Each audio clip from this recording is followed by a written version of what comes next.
In the valley of Emberstone, where the mountains touched the belly of the clouds and the air always carried the warm scent of ash and pine, young dragons lived the way young dragons were meant to live, loudly, freely, and without a single care heavy enough to slow them down. Every morning, when the sun cracked open over the eastern peaks and painted the sky in ribbons of gold and amber, the dragon children burst from their caves like sparks from a fire. They chased storm clouds across the ridgelines, snapping at the edges of thunder with gleaming teeth and laughing when the lightning answered back. They raced each other over the mountaintops, their wings cutting the cold air with the clean, sharp sound of pure speed, each one trying to climb higher than the last, each one daring the sky to have a ceiling. The valley rang with their voices, roars and shrieks and the deep rolling laughter that young dragons make when the world is exactly as good as it should be. And sitting at the edge of the highest cliff, where the rock jutted out over the open valley like a balcony built for watching, sat a small dragon named Kale. He was 7 years old by dragon reckoning, which meant his scales had just begun to harden from soft copper to deep bronze, and his eyes, wide and amber and far too serious for his age, should have been squinting against the wind of his own flight. His claws should have been muddy from crash landings in the meadow below. His wings should have been aching in that good, proud way that comes from spending an entire day refusing to come down. Instead, he sat very still, his chin resting on his folded front legs, and he watched. He had been born with a broken wing, a malformed joint so small it was nearly invisible, yet powerful enough to make the sky completely unreachable. Every attempt to fly ended the same way, in grinding pain and crumpled wings, and the kind of silence that follows a hope that has been refused again. The sky belonged to every dragon in Emberstone Valley. It had simply, quietly, and without explanation, never once belonged to him. Every morning, without fail, Kale made the same quiet journey. He walked the narrow path that wound up through the pine-covered slope, past the flat boulder where his mother liked to warm herself in the early sun, past the cluster of smooth stones where he and his friends had once played as hatchlings, and up to the cliff's edge where the rock fell away, and the whole open valley spread itself out below like an invitation he could never accept. He did not run this path the way the others did. He walked it slowly, deliberately, the way someone walks toward something that hurts them, but that they cannot bring themselves to stay away from. And then he sat, and he watched. Sora was always the first one airborne. She exploded from her cave ledge before the morning mist had even finished lifting, shooting upward in a perfect spiral before rolling into a long, swooping dive that made the younger dragons gasp. She looped back up with effortless grace, laughing at the top of her lungs, daring the clouds to catch her. Brennick was louder, wilder, less elegant, but twice as joyful. He would barrel roll through the upper air currents, roaring with laughter so deep and ridiculous that even the elder dragons sometimes looked up from their morning rest and shook their heads with reluctant smiles. And then there was little Tavi, the smallest of all of them, who had learned to find the warm thermal currents that rose off the sun-heated rocks each morning, and simply surrender herself to them completely. She would spread her wings and close her eyes and spin, rising slowly in wide, dreaming circles, like she had not so much learned to fly as simply remembered something she had always known. Kyle watched all of it. He tucked his broken wings tight against his body, making himself smaller, making the ache smaller too, or at least trying to. He never called out to them. He never let his expression crack into the grief that sat just beneath the surface of his stillness.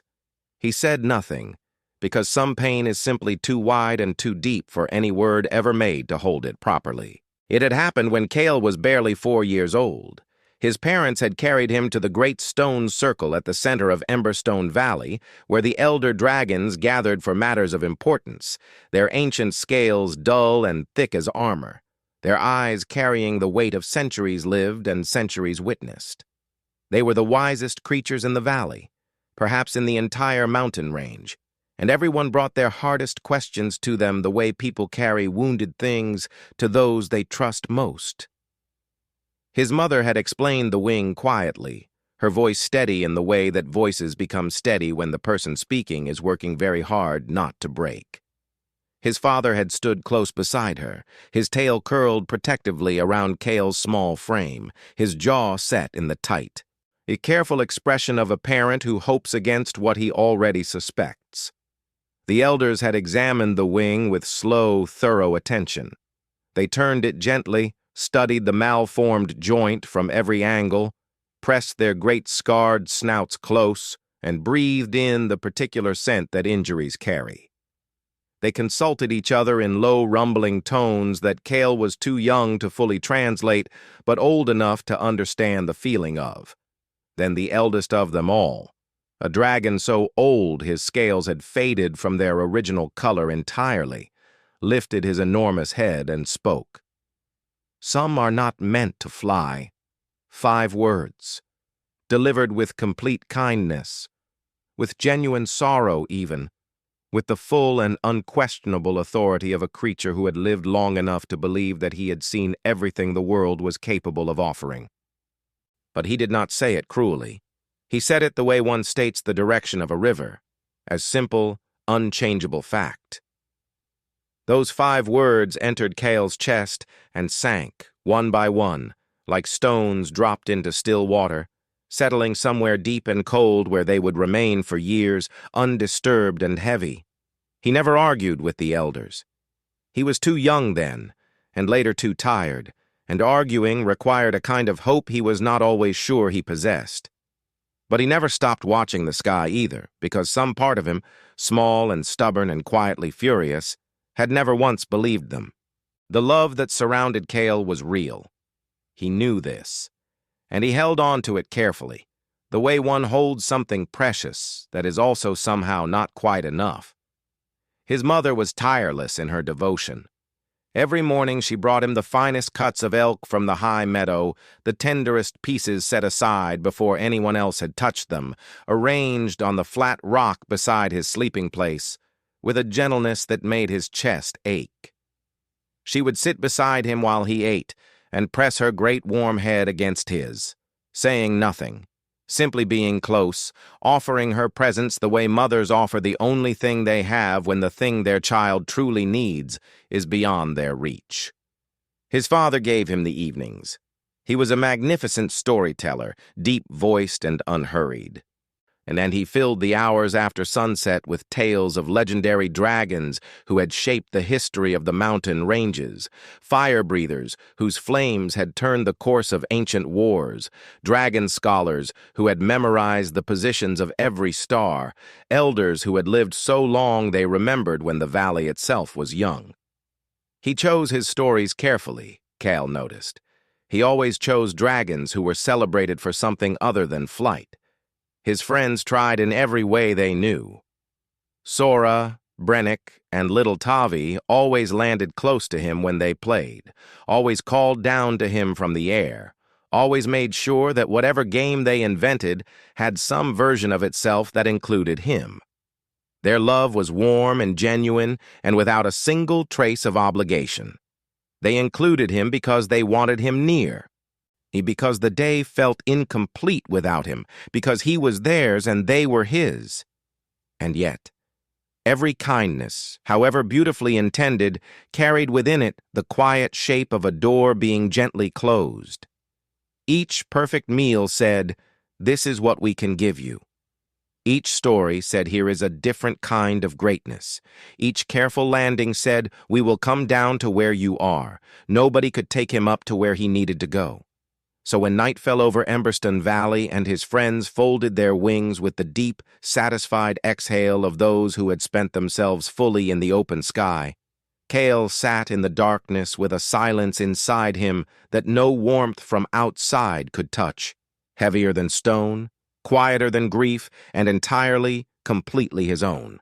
Kale had decided very early that bravery was the one thing he could offer the world in place of flight. He could not race Sora to the cloud line. He could not barrel roll through the upper currents with Brennick or drift on thermals with Little Tavi. He could not do the thing that every dragon in Emberstone Valley did as naturally as breathing, the thing that his own body had been built to do and then quietly, cruelly refused to. There was nothing he could do about any of that, and he had understood this in the slow and painful way that children understand permanent things from a very young age. But he could be brave.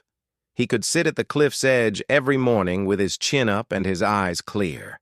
He could watch his friends fly without letting his face show the full weight of what it cost him.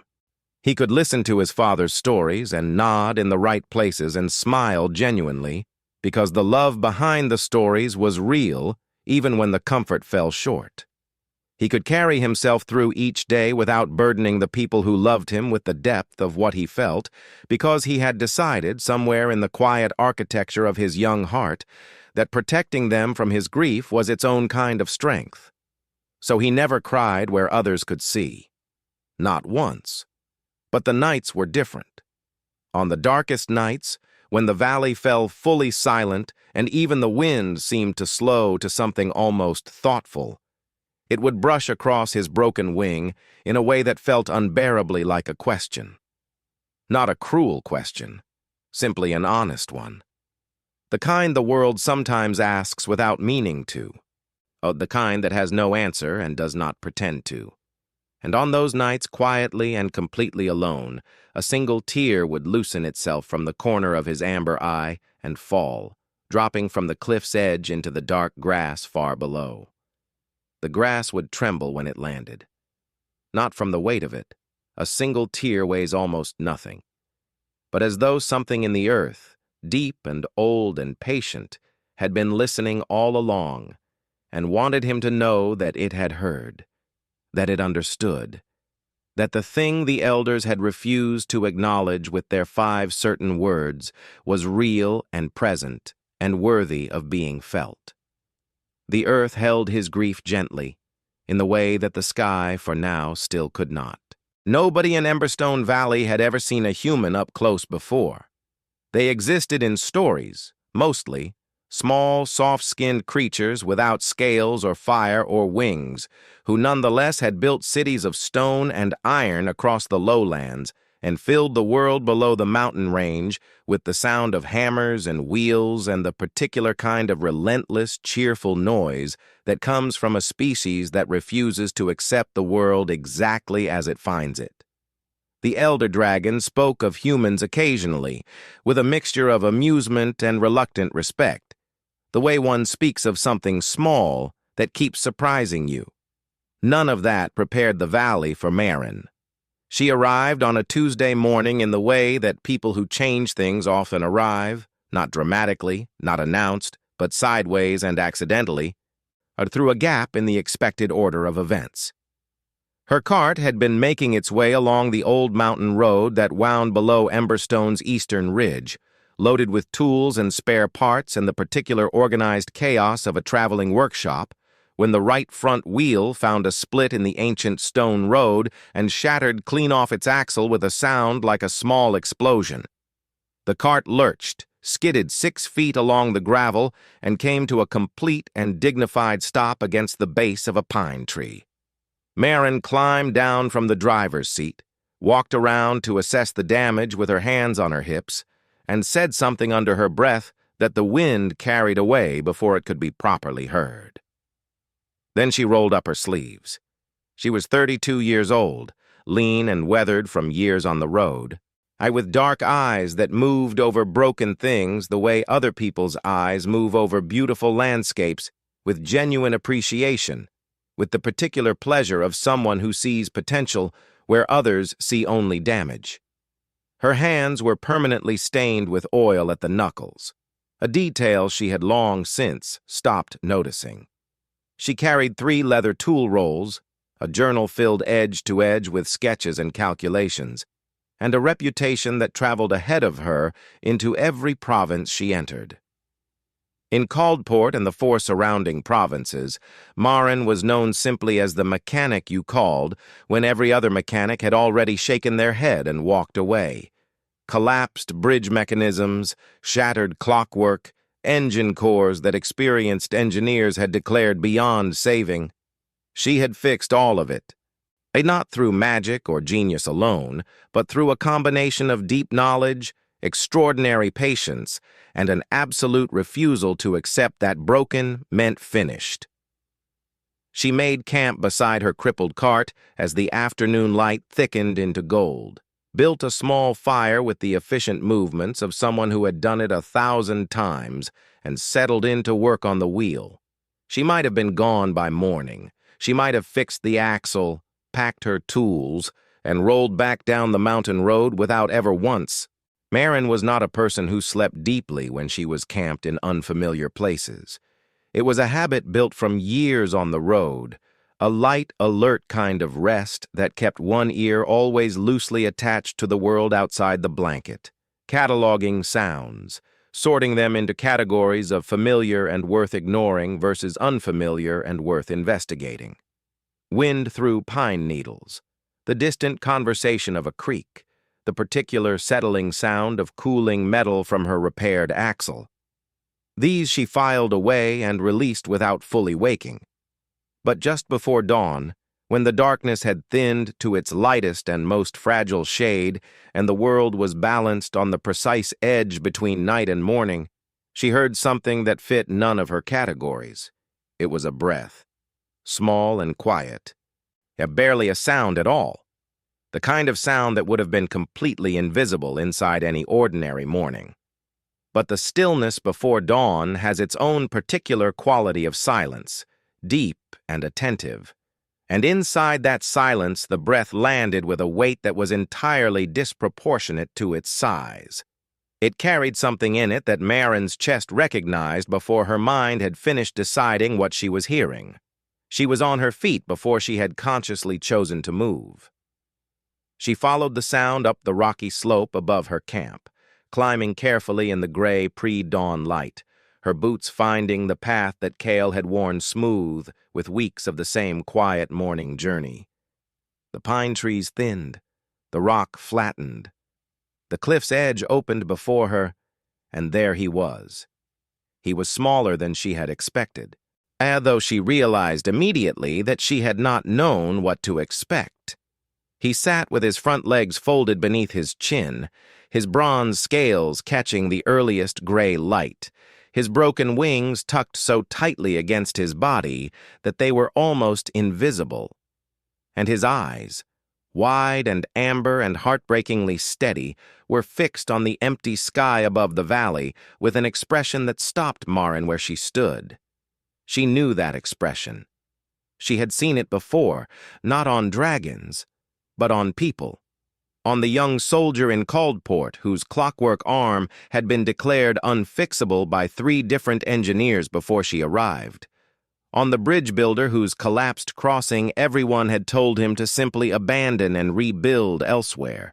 On every person who had ever been handed back their broken thing with a gentle, certain shake of the head. It was the look of someone who had been told, too many times and far too early in their life, that wanting something impossible was not ambition or hope, but simply foolishness. That the desire itself was the problem, that the kindest thing they could do for themselves was to stop. It was the look of someone who had been told this so many times that part of them had almost started to believe it. Only almost. Marin stood very still at the edge of the tree line and looked at this small dragon sitting. She did not announce herself. She did not call out a greeting or step forward with her hand extended the way humans apparently did when they wished to introduce themselves. She simply chose a flat rock, a respectful distance from where Kyle sat, lowered herself onto it with the quiet efficiency of someone who had learned that stillness was its own kind of language, and said nothing at all. Kyle heard her, of course. Dragons, even young ones, do not miss the sound of footsteps on rock or the small shift in the morning air that a new presence creates. He knew she was there within the first breath.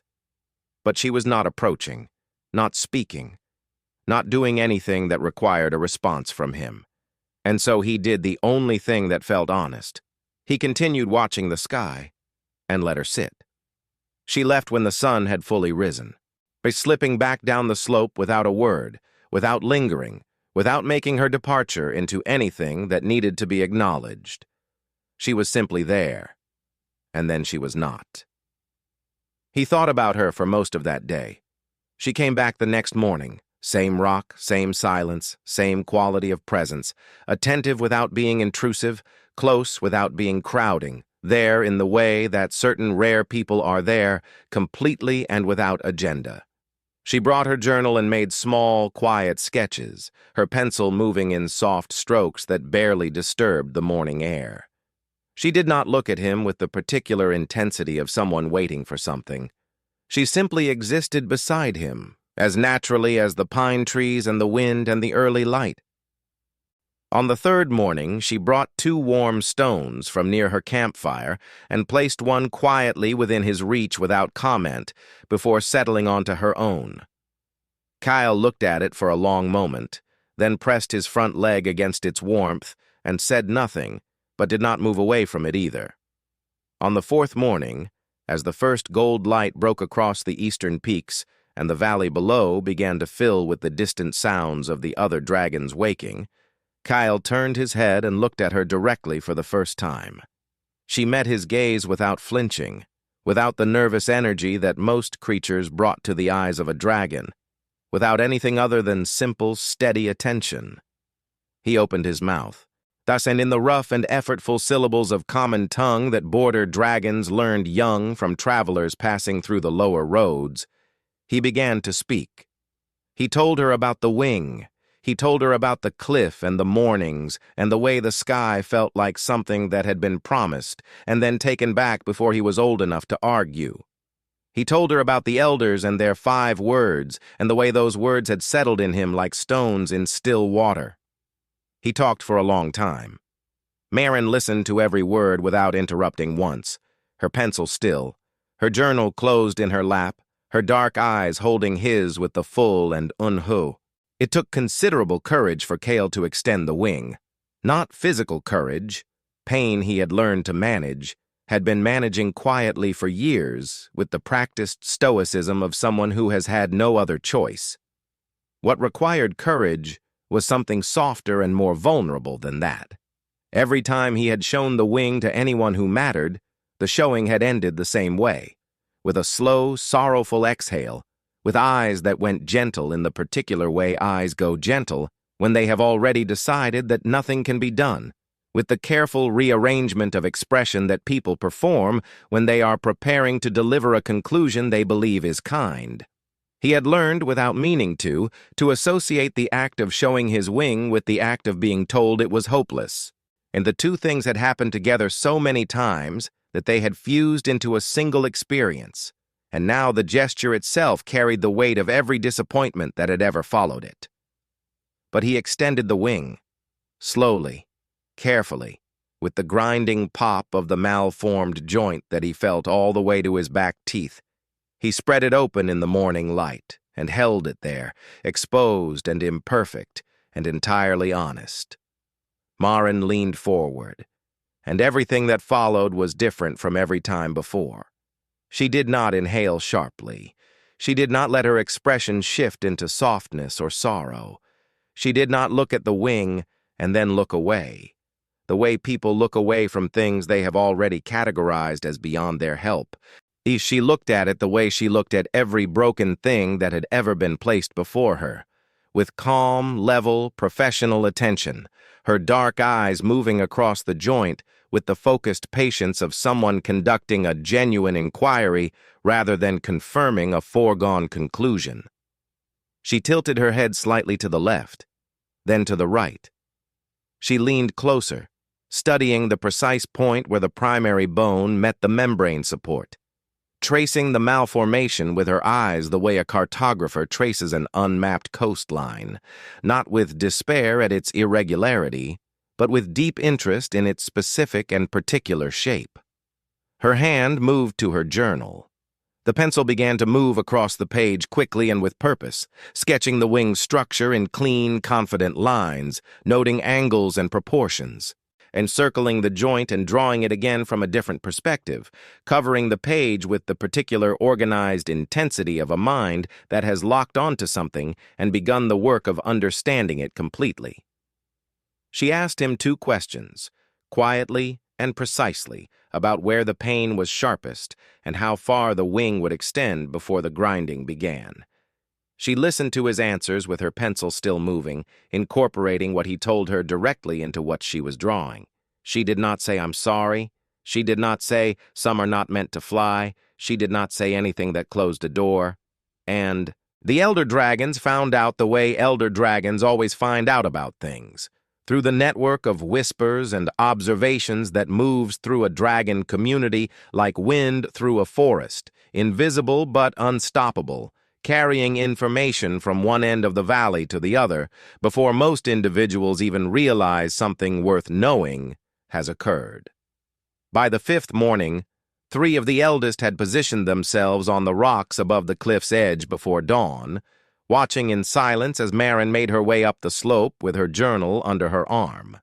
They waited until she had settled onto her flat rock and opened her sketches before they revealed themselves, rising to their full height against the morning sky with the slow, deliberate theatricality of creatures who have had centuries to perfect the art of being terrifying. What followed was loud and extremely warm. Walls of fire rolled down the ridge face in controlled warning bursts, not aimed to harm, but impossible to misread. The roaring that accompanied it was the deep, resonant kind that does not merely fill the air, but seems to reorganize it entirely, pressing against the chest like a physical force. 2 of the younger elders spread their wings to their full and enormous span, which had the effect of temporarily blocking out the sun and casting the entire cliff into sudden cold shadow. Marin stood up from her rock, closed her journal, and did not run. She stood her ground with the steady composure of someone who had faced down skeptical engineers and furious city councils and every variety of person who had ever looked at her work and said it was impossible. And she waited for the fire and the roaring to reach their natural conclusion. It was Kale's mother who stepped forward from the tree line where she had been watching, placing herself between Marin and the council with a calm and absolute authority that only a mother defending something precious can generate. She was not larger than the elders. She was not older or more powerful. But she stood with a certainty that gave even the eldest dragon pause. She told them what she had seen in her son's eyes those 5 mornings. Not hope, exactly. She was too honest to call it that yet, too careful with a word that had been disappointed before. But something that had been absent for years had quietly returned to Kale's expression when he came home from the cliff, something that sat in his eyes differently than the usual heaviness. It's something that made him eat his morning meal with slightly more presence than before. She said that whatever this human woman was doing, she intended to find out what it was before anyone drove her away with fire. The elders shifted and grumbled, but held their flames. Marin faced the council on the flat stone circle at the valley's center, surrounded by creatures 10 times her size whose patience she had just interrupted at its thinnest point, and she laid out her proposal in the plain, direct. Marin had learned over the course of her career that the most important thing she could offer anyone was not cleverness or skill, but honesty. Cleverness and skill were tools. They could be deployed, withheld, exaggerated, performed. But honesty was the foundation beneath everything else, the thing that determined whether the structure built on top of it would hold. She had watched other mechanics oversell their solutions, promise full restoration when partial improvement was the realistic outcome, frame their work in the most optimistic possible light, because optimism was easier to sell than accuracy. She had watched those promises collapse under the weight of unmet expectations, and she had decided very early that she would never do the same. So she stood before the elder dragons, and she told them the precise and unvarnished truth, and the joint could not be healed. She said this first, clearly and without softening it, because they deserved to hear the limitation before they heard anything else. The bone had formed incorrectly and would remain as it was. No mechanism she could build would change the underlying architecture of what was there. She was a mechanic, not a miracle, and she needed them to understand the difference before she went any further. But the joint could be supported. She described the brace in careful, specific terms. Lightweight alloy, sourced from the materials she carried in her cart, shaped through a process of precise measurement and incremental adjustment to fit the exact and particular geometry of Kale's wing. Not a general solution, not something built from a template, something made entirely for him, and for the specific nature of his specific problem, designed to absorb the grinding force that the malformed joint generated and redistribute it across the broader membrane structure in a way that his body, working alone, had no mechanism to achieve. The wing would not be made perfect.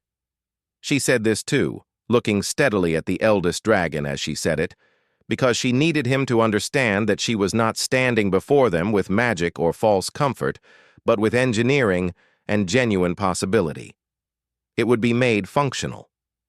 There was a difference, she explained quietly, between a cure and a solution. A cure restored what had been lost. A solution built something new from what remained. She was offering a solution, and she believed in it completely. And that belief was grounded not in hope alone, but in years of work and the precise measurements she had already taken and the sketches that filled 4 pages of her journal with the careful geometry of what she intended to build. The elders withdrew to deliberate, and the valley held its breath for 2 full days. Kale did not pace or ask questions or seek reassurance from anyone during those 2 days. He sat and he waited, with the particular stillness of someone who has learned that the outcome of important things is not changed by the quality of. The 11 days of building had their own particular rhythm.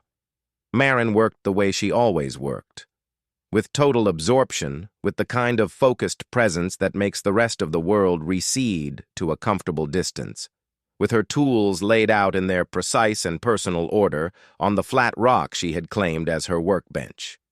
She measured Kale's wing every morning before she began, because she had learned long ago that living structures shift slightly with temperature and rest and the small daily movements of existing, and she wanted every adjustment she made to account for the wing as it actually was each day rather than as it had been the day before. She bent the alloy slowly, in careful increments, checking each curve against her sketches and then against the wing itself, never forcing, never rushing, and understanding that the difference between a brace that helped and one that harmed lived entirely in the precision of the fit. She patted the contact points with cured leather that she worked between her palms until it had softened to exactly the right give. She tested each articulation point dozens of times, feeling for the movement of it, listening to what the mechanism told her with the particular attentiveness of someone who has learned to hear what materials say when they are asked to do something. Kale came every day and sat nearby, and the easy, undemanding companionship that had grown between them over the previous week continued naturally into the work. He brought her things. The warm stones she had come to rely on in the cold mornings, handfuls of mountain berries that were slightly too tart, but that she ate without complaint, uninteresting rocks with unusual striations that he placed beside her tools, with the casual generosity of someone who gives without attaching expectation to the giving. She thanked him for each one in the same quiet, genuine way, and kept working. On the 12th morning, she set down her tools, picked up the finished brace, and turned to face him. It caught the early light as she held it out, curved silver alloy shaped in the precise and intimate geometry of his wing alone, articulated at 3 points that corresponded exactly to the places where his membrane needed freedom to move, padded at every contact point with leather so soft it would not disturb a single scale. It was not decorated. It was not ornate. It was built entirely for function, and that complete commitment to purpose had given it in the way that purely functional things sometimes acquire, a beauty that purely decorative things rarely achieve. She fitted it carefully, her hands moving with slow confidence, adjusting each contact point and testing each articulation until the mechanism sat against his wing the way something sits when it belongs there. Not imposed, not foreign, but settled and right, as though it had always existed and had simply been waiting somewhere for the moment it was needed. Cale flexed the wing. Word had moved through Emberstone Valley the way important things always move, quietly at first, then all at once. By the time the sun had cleared the eastern peaks on the 13th morning, the valley below the cliff was full. Not gathered in the organized, deliberate way of a council meeting or a ceremony, but drawn there by the particular gravity that forms around moments that everyone present can feel are about to matter. The way animals sense a change in weather before the clouds have finished building. Sora, Brennick, and little Tavi stood in a tight cluster near the valley floor, their young faces tilted upward, their usual restless energy stilled into something quieter and more reverent. Tavi had her front legs pressed together in front of her chest, a gesture she made without knowing she was making it. Brennick, who was never silent, was silent. Sora's eyes were bright and fixed and unblinking on the small bronze figure at the top of the cliff. Cale's mother stood slightly apart from the others, his father close beside her, their shoulders touching. She had not spoken since they had taken their place at the valley's edge. She was doing the thing that parents do when the moment is too large for any action other than witnessing, simply being present with her whole self, holding space for whatever was about to happen without trying to shape it or soften it or prepare herself against it. The elders had come too. They stood on the high rocks above the cliff, enormous and ancient against the morning sky. And there was something in their posture that had not been there before. A careful, considered stillness that was different from certainty. That was perhaps the beginning of something they had not previously allowed themselves to feel. Cale stood at the very edge of the cliff and looked down at all of them. He had not expected this. The valley full of faces turned upward, the breath of every creature he had ever loved held in collective suspension, the morning air carrying the particular charged silence of a world pausing to pay attention. None of it was something he had prepared himself for. And for a moment, the sheer enormousness of it pressed against him from all sides. He felt the brace settled against his wing, solid and precise and trustworthy, and the feeling of it steadied him. Marin stood 3 steps behind him, far enough back that this was unmistakably his moment, close enough that he knew she was there. Her hands were in her pockets, and her journal was closed and tucked under her arm. Her expression held none of the anxious investment that the others wore. No held breath, no wide eyes, no visible hope pressed against the surface of her face. She looked like someone who had done the work she came to do and was now simply present to observe what the work made possible. She was giving him the moment entirely and without condition, the way she had given him everything, without attaching herself to the outcome. The lamp made a small, steady sound, the quiet hiss of warm light holding itself against the dark, and Marcus sat within its circle and did not move. The note was in his hands. He had read it 3 times already, slowly and completely, and now he simply held it. The paper soft at the folds from years of being exactly where it had been, carrying its words in the patient silence of something that had been waiting without urgency for the right moment to be understood. He did not know how long he sat there. The particular quality of time that settles into a room when something important has just shifted makes ordinary measurement irrelevant.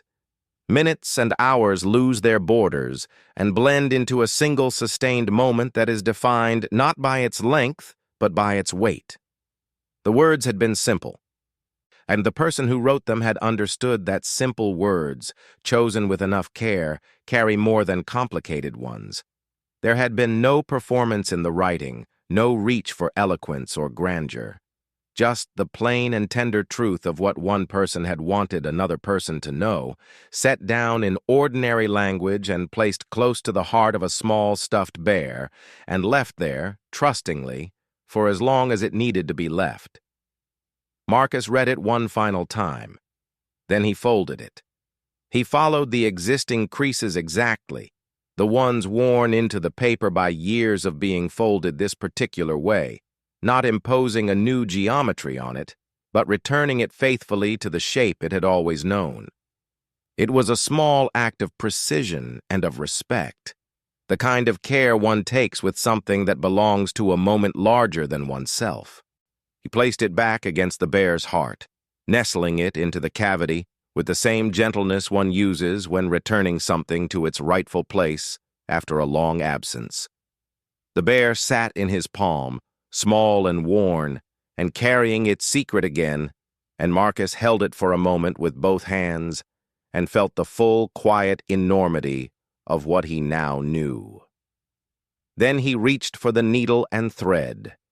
His stitches were small and even and unhurried, each one placed with the deliberate attention of someone who understands that the manner of a thing matters as much as the thing itself.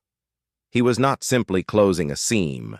He was restoring something to the precise and private state in which it had existed before he arrived, honoring the boundary between what was meant to be known and what was meant to be kept, between the secret that had been shared with him and the secret that would continue to belong to the bear alone. When the last stitch was finished, he smoothed the seam gently with his thumb until it lay flat and invisible against the worn fabric, indistinguishable from the stitches around it, leaving no evidence of entry or discovery or the profound and irreversible thing that had happened inside the lamp's small circle of light. He set the bear down carefully on the table before him, its button eyes looking forward with the S. He jumped.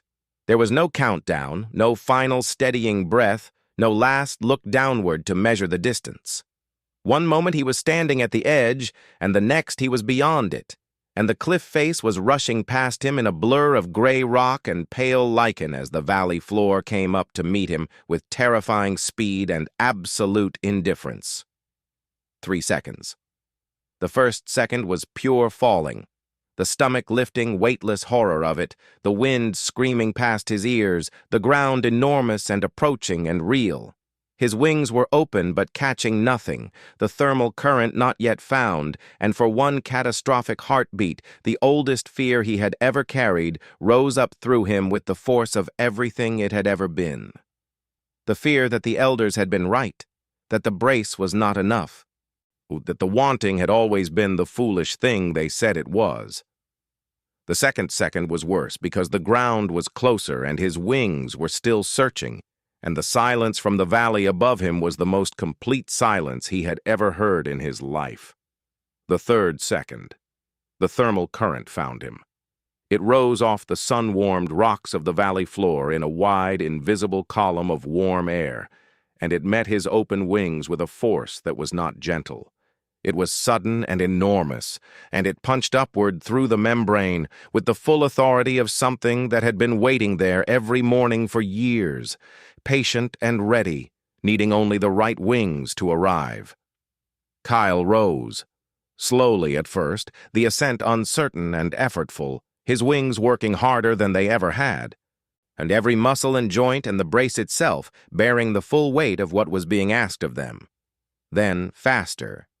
Then, with a gathering confidence that came from the body discovering in real time what it was capable of, the mechanics of flight resolving themselves from theory into lived, breathing, undeniable fact. He climbed.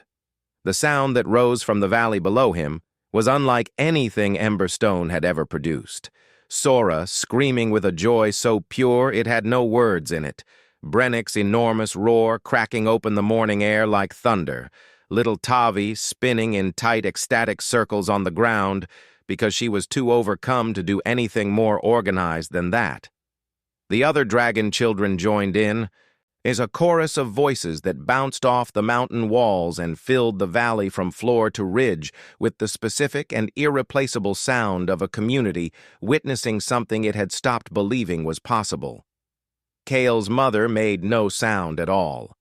The tears came quietly and completely, the way tears come when relief is so total that it bypasses every defense on its way out, and his father pressed his head against hers and closed his eyes and held her, and did not try to speak because there was nothing language could add to what was already fully present. The elders, one by one, from the youngest to the most ancient, lowered their great,